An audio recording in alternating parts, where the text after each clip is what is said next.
Eat, drink, and be merry, for tomorrow we die. Carpe diem. Gather ye rosebuds while ye may.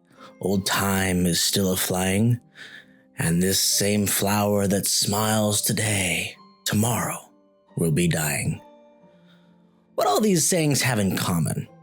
Well, they can describe the city in California nearby Sacramento that boomed for just a month.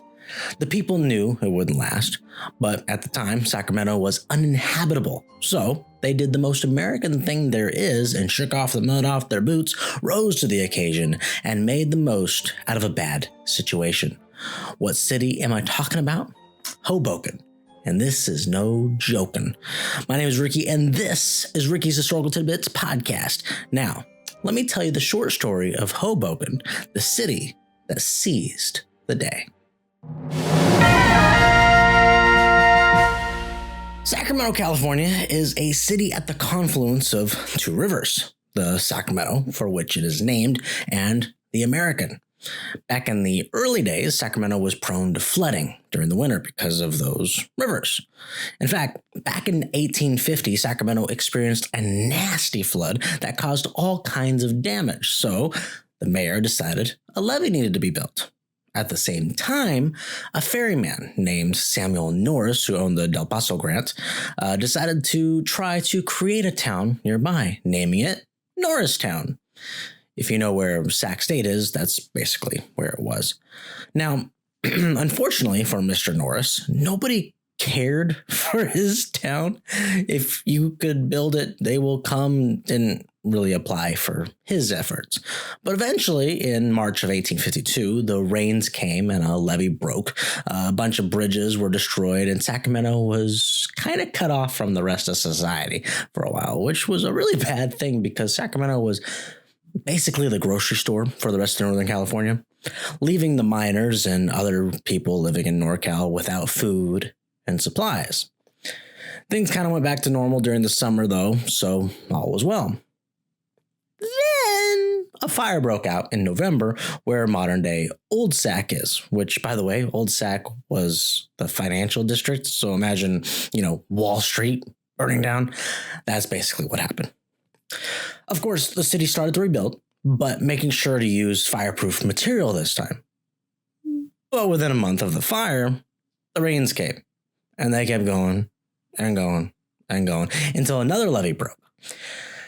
Soon, the water was up 22 feet, and it didn't take long before the water would be soaked back up into the earth, but the flood left Sacramento stuck in the mud.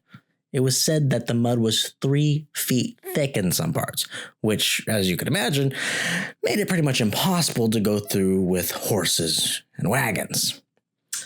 Once again, the mining camps who relied on the supermarket city, Sacramento, were left high and dry in more ways than one.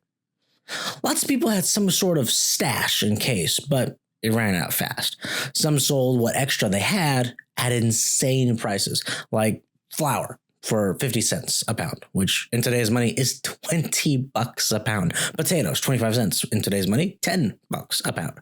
Simple, basic, cheap food became unaffordable. And it wasn't long before people started to die from starvation and men risked their lives trudging through the mud to buy food. It's recorded that 9 people died drowning in their attempts. And then the Chinese, having the least of all, were eating leftover rotten meat. So by January of 1853, the businessmen of Sacramento came up with a solution. Go back to their roots, take a bad situation, and make do, adapt, conquer, and save the people while making some good money. The businessmen headed to Norristown and set up tent shops, spread the word, told the steamships to go up the river, blit past Sacramento to this new tent city, and soon Hoboken was born.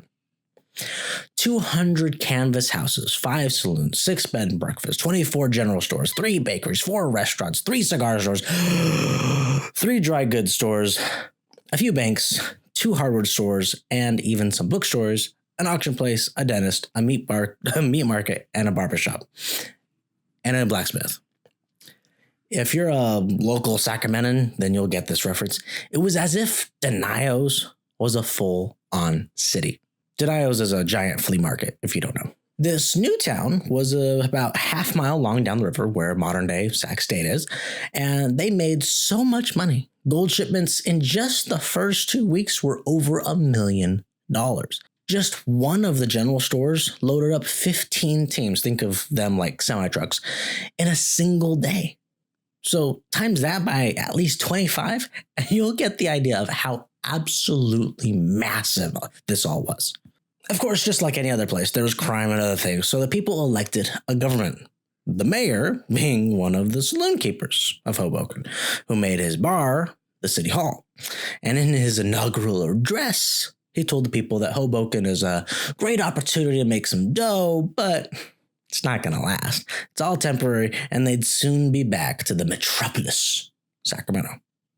Now, early on in this whole deal, the Board of Supervisors took a trip down the river and noticed the Drawbridge, which lifts for the steamships to come up to Hoboken, had sunk from all the weight being transported over it. And each time it lifted, it increased the risk of it toppling over and being taken down the river. They recommended shutting it down, but it was kept in use until Sacramento could be used again, which wasn't very long. So, just as the mayor predicted, as soon as the mud dried up, the bridge was closed, and the people abandoned all their tents and makeshift buildings and went back to Sacramento, leaving Hoboken, or Norristown, in the dust forever. The city of Folsom was then created to be a transfer point for the new Sacramento Valley Railroad, and that eventually extended to Lincoln and to Auburn. Interesting extra tidbit for you, Stockton had a similar issue, and during the winter, they moved everything to French Camp. Unlike Hoboken, French Camp boomed every winter like clockwork. Had it not been for the Drawbridge issue, it could have done well, but without it in operation, the ships could not come.